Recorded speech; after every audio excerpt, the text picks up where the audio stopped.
সীমান্তরেখা লেখিকা ঝিলিক মল্লিক পর্ব ২৬২৭। মেজবার হাতটা ছাড়ল না আকশা, আরো শক্ত করে চেপে ধরল। ঠোঁট নাড়িয়ে বিড়বিড় করে বলল, আপনি না থাকলে আজ আমি মরেই যেতাম।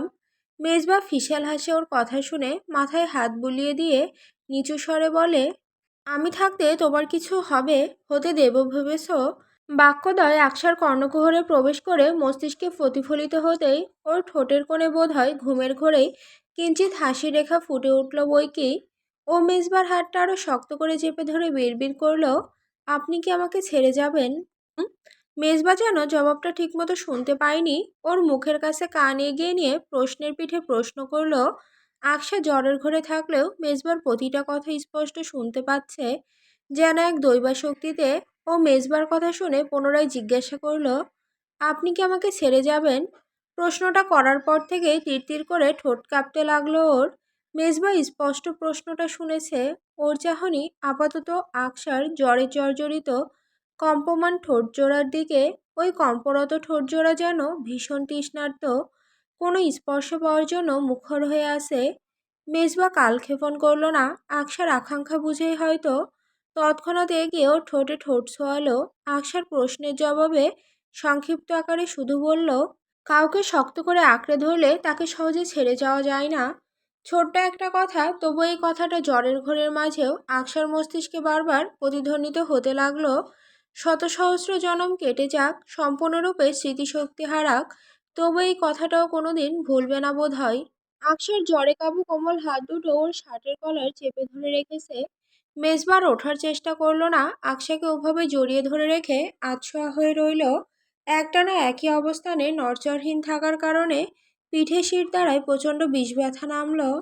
বোধহয় পরের দিন সকালে উঠে মুভ ব্যবহার করতে হবে। সকালে যখন আকশার ঘুম ভাঙল তখন ওর মাথার প্রচণ্ড ভার। ঘুম থেকে উঠেই মাথায় হাত চেপে ধরে বসে রইল। জ্বর বলতে শরীরে অতিরিক্ত তাপমাত্রা আর ভেতরকার অসহ্য যন্ত্রণা আপাতত নেই। আকশা রাতের ঘটনা অত শত মনে করতে পারে না, তবে কিছু অতি দরকারি কথা মনে আছে ওর। এই কথাগুলো অবশ্য মনে থাকারই কথা। কোনোভাবে ভোলার নয়। ও আশেপাশে দেখলো ঘরের কোথাও মেজবা নেই। বেলকনিতে উকি দিল, সেখানেও লোকটার দেখা নেই। এর মধ্যেই দৃষ্টি দরজার দিকে ঘুরতে দেখলো মেজবা ঘরের ভেতরে প্রবেশ করছে, হাতে একটা ট্রে, তার উপরে দুটো কফির মগ এবং আরও কিছু ঠিকমতো দেখা যাচ্ছে না। ও মুখ উঁচিয়ে দেখার চেষ্টা করলো, তবে খুব বেশি কষ্ট করতে হলো না। ইতিমধ্যেই মেজবা কাছাকাছি এগিয়ে এসেছে। বিছানার উপরে আকশার সামনে ট্রেটা রেখে সামনে মুখোমুখি বসলো। ট্রেতে কফির মগ সহ স্যুপও রয়েছে, ভেজিটেবল স্যুপ।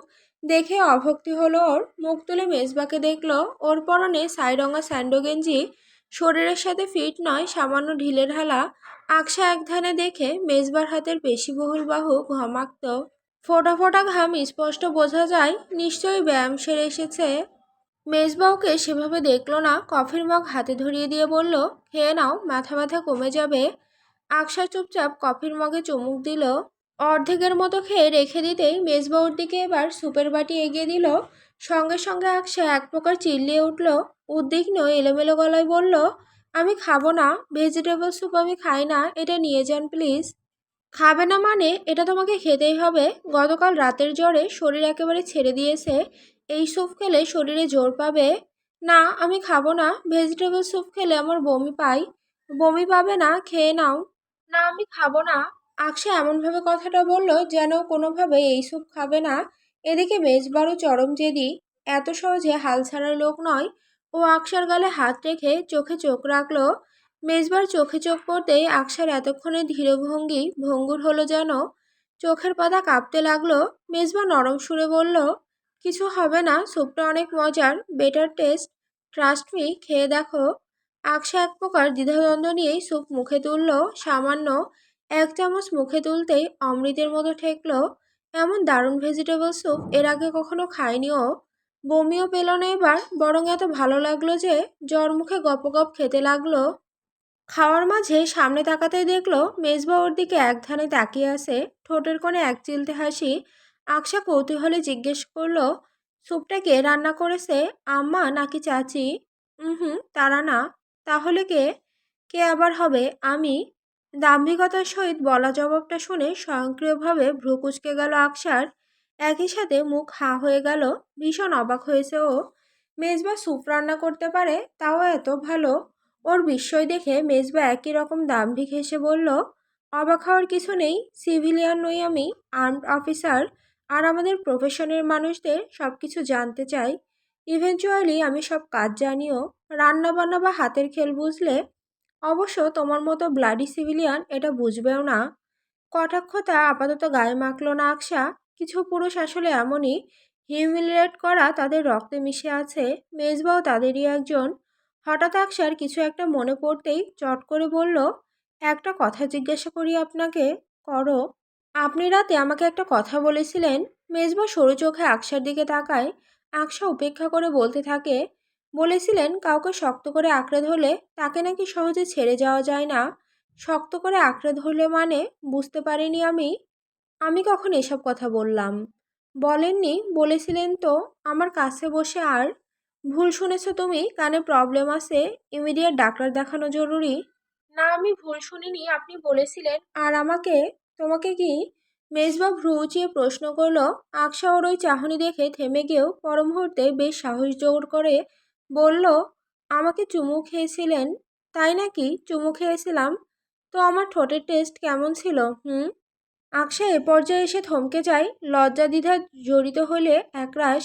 মেজবা এমন এমন কথা বলে, শুনলে কান গরম হয়ে যায়। ও নতমুখে জবাব দিল, সেটা তো মনে নেই। তাহলে নিশ্চিত স্বপ্ন দেখেছ। অবশ্য এমন স্বপ্ন দেখা তোমার জন্য স্বাভাবিকই। অ্যাকচুয়ালি বহু মেয়ে আমাদের মতো পার্সনদের চুমু খাওয়ার স্বপ্ন দেখে। আমি যদি ভুল না হই তাদের মধ্যে, তাহলে তুমি একজন। এই কারণেই হয়তো কল্পনার ইচ্ছাটা স্বপ্নের মাধ্যমে পূরণ হয়েছে। একটা রিকোয়েস্ট, প্লিজ স্বপ্নে এসব করে আমাকে আর হ্যারাসমেন্ট করো না। আমারও তো একটা মান ইজ্জত আছে নাকি? আকশা রীতিমতো অবাক। এই লোক কীভাবে কথা ঘুরিয়ে ফেলে, তাও এত কঠিন আত্মবিশ্বাস আর দাম্ভিকতার সহিত, যেন সত্যিই কিছু হয়নি গতকাল রাতে। আকশার বলা প্রতিটা কথা মিথ্যা, অথচ আকশা স্পষ্ট শুনেছে মেজবার বলা কথাগুলো। এতটা দুর্বল নয় ওর স্মৃতিশক্তি যে জ্বরের ঘরে থাকলেও ভুল শুনবে বা বিভ্রমে পড়বে। ও আর কিছু বলল না। লোকটার সাথে তর্ক করাই বৃথা। কোনো কালে বোধহয় ডিবেট করতো খুব। এজন্যই আকশা কখনো জিততে পারে না তার সাথে। কথাটা মনে আসতেই জিজ্ঞাসা করে বসলো, আচ্ছা মেজবা, আপনি কি ডিবেট করেছেন? হ্যাঁ, করেছি তো বহুবার। স্কুল প্লাস ক্যাডেট কলেজে থাকাকালীন প্রত্যেক ডিবেট কম্পিটিশনে অ্যাটেন্ড করতাম, এবং আমাদের দলও ফার্স্ট হয়েছে সব সময়। মেডেলও পেয়েছি অনেক, সব আলমারিতে, দেখাবো তোমাকে একদিন। মেজবা উঠে গেল। আকশাকে উদ্দেশ্য করে বলল, একটু রেস্ট নিয়ে উঠে ফ্রেশ হয়ে নাও। দুপুরের খাবার খেয়ে বিকালে জেমি আপু শ্বশুরবাড়ি যেতে হবে। দুলাভাইয়ের সাথে আলোচনা করা দরকার ট্যুরের বিষয়ে। আকশা বাধ্য মেয়ের মতো মাথা নাড়ালো। মেজবা ফোন টি শার্ট গায়ে জড়িয়ে ফোন হাতে নিয়ে বের হয়ে ঘর থেকে কোথাও যাবে বোধ হয়। আকশা একবার জিজ্ঞেস করতে চেয়েও করল না। দুপুরে খাবার টেবিলে সবাই উপস্থিত আজ। ঋতু বেগমও উপস্থিত আছেন আজ। ভাইয়ের সাথে তাদের গ্রামের জমিজমা নিয়ে দরকারি আলোচনা করার জন্য এসেছিলেন। এহসানুল হক তাকে জোর করে রেখে দিয়েছেন। আকশা মেজবার পাশে চেয়ারে বসেছে। ঈশা বেগম খাবার বেড়ে দিচ্ছেন। তিনি আগে বসতে রাজি নন। আকশা তার সাথে হাতে হাতে কাজ করতে চেয়েছিল, তবে জোর করে তিনি বৌমাকে ছেলের পাশে বসিয়ে দিয়েছেন। মেজবা ওর আব্বুর সাথে টুকটাক আলোচনা করছে ট্যুরে যাওয়ার বিষয় নিয়ে। এই ট্যুরে কে কে যাবে সেটা নিয়ে কথাবার্তা হচ্ছে। খুবই জরুরি আলোচনা। আকশা একবার ওর মুখের দিকে তাকিয়ে গম্ভীর ভাব দেখে বুঝে গেছে। প্লেটে খাবার বেড়ে দেওয়ার পর সবাই খাওয়া শুরু করেছে সবে। ঈশা বেগম ওপাশ থেকে সরে এসে আকশার পাশে দাঁড়ালেন। ও বেগুন ভাজা দিয়ে অল্প অল্প করে খাচ্ছে। তিনি ওর পাতে কাতলা মাছের পিস তুলে দিলেন একটা। আকশা একটুখানি মাছ মুখে তুলতেই সঙ্গে সঙ্গে ওয়াক করে উঠল। সবাই খাওয়া ও কথাবার্তায় ব্যস্ত ছিল। ওর এমন প্রতিক্রিয়া দেখে তৎক্ষণাৎ সবার মনোযোগ ওর উপরে পড়ল। ঋতু বেগম ওর পাশের চেয়ারেই বসেছিলেন। চট করে ঘুরে তাকালেন তিনি। পিঠে হাত বুলিয়ে দিতে লাগলেন। সবাই জিজ্ঞাসা করলো, কি হয়েছে? আকশা কারো কোনো প্রশ্নের জবাব না দিয়ে হঠাৎ মুখে হাত চেপে ধরে কোনো রকমে চেয়ারটা ঠেলে সরিয়ে দ্রুত উঠে ডাইনিং সংযুক্ত কয়েক হাত দূরে বেসিনের কাছে চলে গেল। এরপরই হুড়মুড়িয়ে বমি। ঈশা বেগম দৌড়ে গেলেন আকশার কাছে, ওকে ধরে বসলেন। মেজবারও খাওয়া আপাতত বন্ধ। প্লেট থেকে হাত তুলে এক ধ্যানে দূরে আকশাকে দেখছে। সবার নজরই তখন ওর দিকে। ইতিমধ্যে ঋতু বেগম আচানক পাশ থেকে ফাতেমা খাতুনকে বলে বসলেন, বৌমার কি সোয়াল মেয়ে হবে নাকি? ভাবসাবে তো তাই মনে হচ্ছে। আস্তে কথাটা বলার চেষ্টা করলেও শুনশান নিস্তব্ধ ওই ডাইনিংয়ে উপস্থিতি প্রত্যেকেই কথাটা শুনতে পেল।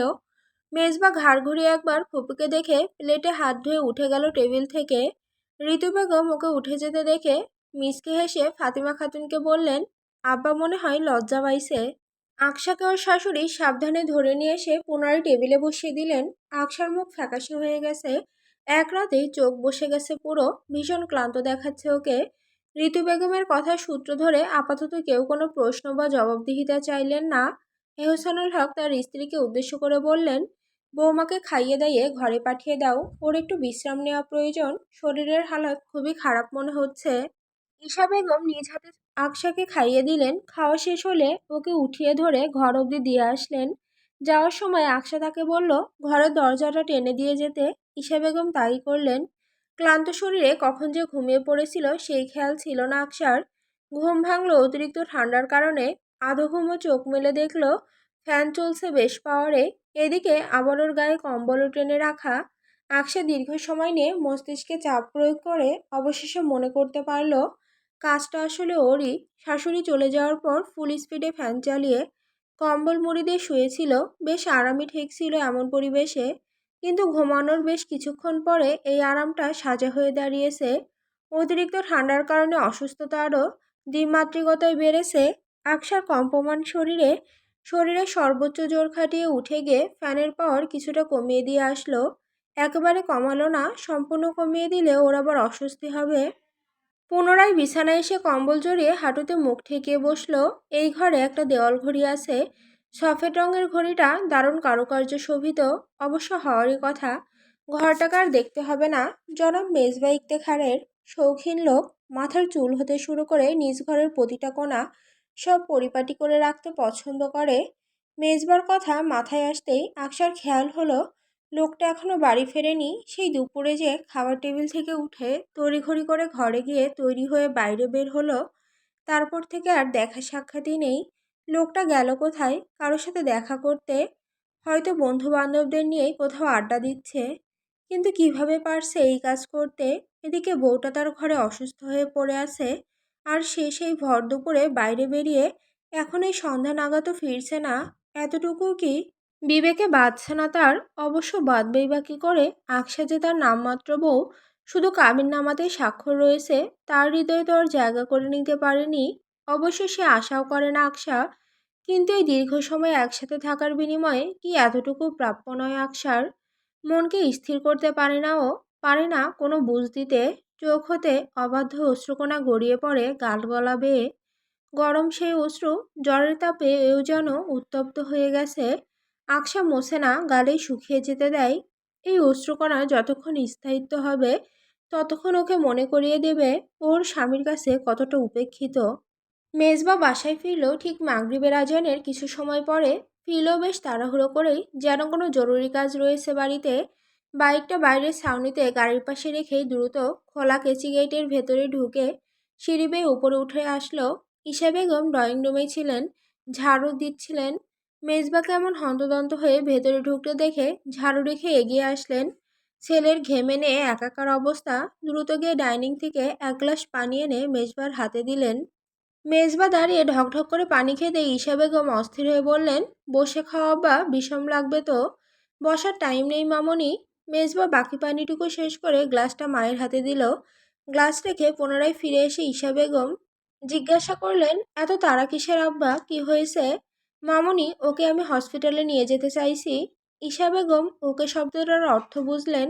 আকশার কথাই বুঝিয়েছে তার ছেলে।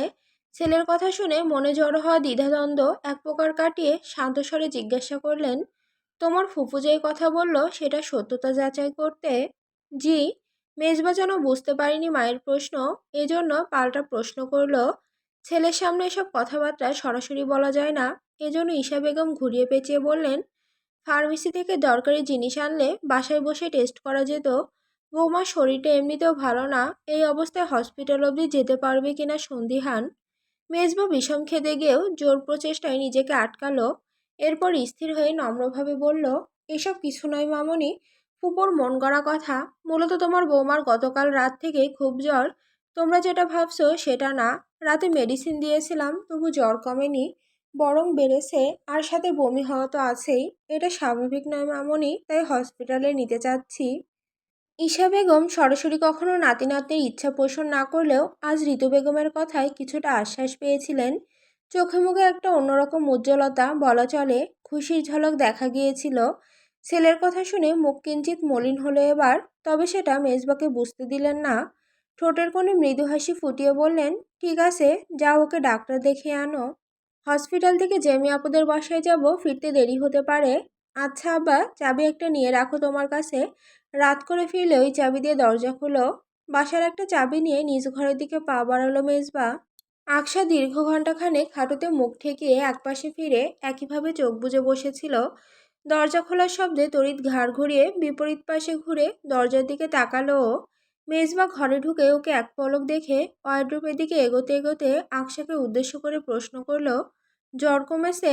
কোনো জবাব এলো না বিছানার উপরে বসে থাকা পাথর দৃষ্টিতে তাকিয়ে থাকা মেয়েটির দিক হতে। ও এক দৃষ্টিতে তাকিয়ে দেখছে মেজবাকে, চোখের পলকও ফেলছে না। মেজবা জবাব না পেয়েও কিছু মনে করলো না, স্বাভাবিকভাবেই নিল। পুনরায় জিজ্ঞাসা করলো, জ্বর কত চেক করেছো? আবারও কোনো জবাব আসলো না আকশার নিকট হতে।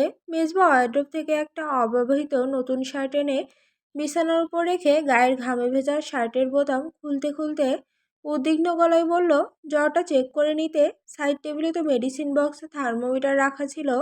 তোমার উঠতেও হতো না, হাত বাড়ালেই পেয়ে যেতে। মেজবা কথাটুকু বলে গায়ের শার্টটা খুলে নতুন শার্ট পরে সাইড টেবিল থেকে থার্মোমিটার নিয়ে বলল, দেখি আমি চেক করছি। কথাটা বলে বিছানার সামনের দিকে একধানে তাকিয়ে বসে থাকা আকশার দিকে এগোতেই এক ঝটকায় ওর হাতটা টেনে সরিয়ে দিল আকশা। আকস্মিক এহেন কাণ্ডে মেজবা অপ্রস্তুত হলো। আশ্চর্য হয়ে আকশার দিকে ভ্রুকুচকে তাকিয়ে এবার খেয়াল করলো মেয়েটার চোখ টলমল করছে। জ্বরের কারণে হবে বোধহয়। মেজবা শান্ত গলায় বলল, জিদ করো না আকশা, আমাকে চেক করতে দাও। বের হতে হবে, আবার লেট হয়ে যাচ্ছে। মেজবার মুখ থেকে কথাটা বের হওয়া মাত্র আকশা বসা থেকে উঠে মেজবার সামনে দাঁড়িয়ে আচমকা এক ধাক্কা দিল ওকে। ধাক্কায় মেজবা সামান্য পিছু সরল, খুব বেশি নয়। ও কিছু বলার আগে আকশা বলে উঠল, লেট হয়ে যাচ্ছে খুব, তাই না? তো এখনো আছেন কেন এখানে? কী কারণে? জ্বরের মাত্রা চেক করার জন্য? কোনো প্রয়োজন নেই, সারাদিন শেষে এসে এমন শো অফ করতে হবে না। আসতে পারেন আপনি। আপনার হেল্প, এই লোক দেখানো টেক কেয়ার আমার লাগবে না। আকশা তুমি বুঝতে। মেজবাকে পুরো কথা শেষ করতে দিল না আকশা। এগিয়ে গিয়ে সমানে এক নাগাড়ে ধাক্কা দিতে দিতে বলল, আমি কি আপনার বাইরে যেতে হবে না? আমার জন্য লেট হচ্ছে তো। কেন করছেন এসব? কেন এই লোক দেখানো কাজ দেখাচ্ছেন যে আমার প্রতি আপনার কতটা খেয়াল? অথচ দুপুরে যখন আমি অসুস্থ হয়ে পড়েছিলাম তখন আপনি একবারও আমার দিকে ফিরেও দেখলেন না, জানতে চাইলেন না আমার কি অবস্থা। ড্যাং ড্যাং করে চলে গেলেন বন্ধুদের সাথে আড্ডা দিতে। আকশা আরেকটা ধাক্কা দেওয়ার আগেই মেজবা ওর দুই হাত মুঠোতে শক্ত করে চেপে ধরল। শক্ত গলায় বলল, বাড়াবাড়ি হয়ে যাচ্ছে আকশা, অসুস্থ তুমি। এখন অন্তত বেয়াদবি কমাও। আর ড্যাং ড্যাং এসব, এসব কেমন ভাষা? কার কাছ থেকে শেখো এইসব? এরপর থেকে এমন ডিসগাস্টিং ওয়ার্ড শুনলে মুখ স্টিচ করে দেব। আকশা ঠোঁট চেপে গায়ের জোর খাটিয়ে হাত সরিয়ে নেওয়ার যথাসাধ্য চেষ্টা করলো, তবে সম্ভব হলো না। হাতের জোর খাটাতে না পেরে পায়ের জোরে মেজবার পায়ে লাথি দিতে লাগলো অনবরত। বিরক্ত হয়ে ওর পিঠ বুকের সাথে ঠেকিয়ে শক্ত করে চেপে জড়িয়ে ধরে রাখলো মেজবা, যেন আর নড়াচড়া করতে না পারে। তবু আকশা থামলো না, মাথা দিয়ে ধাক্কা দিতে লাগলো মেজবার বুকে। মেজবা দাঁতে দাঁত পিষে ওর মাথা চেপে ধরলো বুকের সাথে। টুকটাক নড়াচড়া আন্তপান্ত পা থেকে মাথা অবধি স্ক্যান করে বলল, জ্বর হলেও মরিচের ঝাঁজ তো কমে না দেখি। আকশার এই কথার বিপরীতে কোনো জবাব না দিয়ে মনের ভেতরে জমা হওয়া কথাগুলো একনাগাড়ে বলে ফেলল, একটা মেয়ে আপনার ঘরের বউ অসুস্থ হয়ে বিছানায় পড়ে আছে, অথচ আপনি ভর দুপুরে নিজের ভেতরকার সব মনুষ্যত্ব বিবেকবোধকে ঘাড় ধাক্কা দিয়ে বের করে ফেলে বাইরে চলে গেলেন আড্ডা দিতে। আর ফিরলেন এখন, আবার নাকি যাবেন। এতটা কেয়ারলেস আপনি হন কিভাবে মেজবা? হ্যাঁ, আপনার সাথে আমার ভালোবাসাবাসির সম্পর্ক নেই, তারপরও একটা বিড়ালের সাথেও তো কমপক্ষে 1 সপ্তাহ থাকলেও তার প্রতি মায়া জন্মে যায়। সেখানে আমি তো একটা জলজ্যান্ত মানুষ। আমার জন্য কি আপনার একটু মায়া হয় না? আকশা এতক্ষণ জেদ দেখালেও কঠিন মুখ করে থাকলেও কথাগুলো বলতে বলতে ওর গলা ধরে গেল। শেষ পর্যন্ত কেঁদেই ফেলল। মেজবাউর কথার মাঝখানে এতক্ষণ কিছু বলেনি, চুপচাপ মনোযোগ দিয়ে শুনছিল আর ভাবছিল এই পাগল মেয়ে এতটুকু সময়ে কত কি ভেবে বসে আছে। মেজবাউকে একটানে সামনে মুখোমুখি নিয়ে আসলো, উত্তপ্ত কোমর জড়িয়ে ধরে খোলা চুল পেছনে সরিয়ে দিয়ে কানের কাছে মুখ এগোলো। আকশার জোরে কম্পমান শরীরে বাড়ন্ত হার্টবিট আরো জোরে বেড়ে গেল। ঢিপ ঢিপ শব্দ মেজবা শুনতে পেল। ফিচেল হাসলো ও। আকশার কান এবং গালের মধ্যবর্তী অংশে একটা চুমু খেয়ে মৃদু হেসে বলল, মায়া হয় কিনা জানি না, তবে সেই দুপুর থেকে রোদে পড়ে ওয়েটিংয়ে থেকে বহু কষ্টে তোমার জন্য ডাক্তারের অ্যাপয়েন্টমেন্ট নিয়ে আসলাম। শুধুমাত্র তোমার জন্য জান। জান। আকশা চমকে উঠল।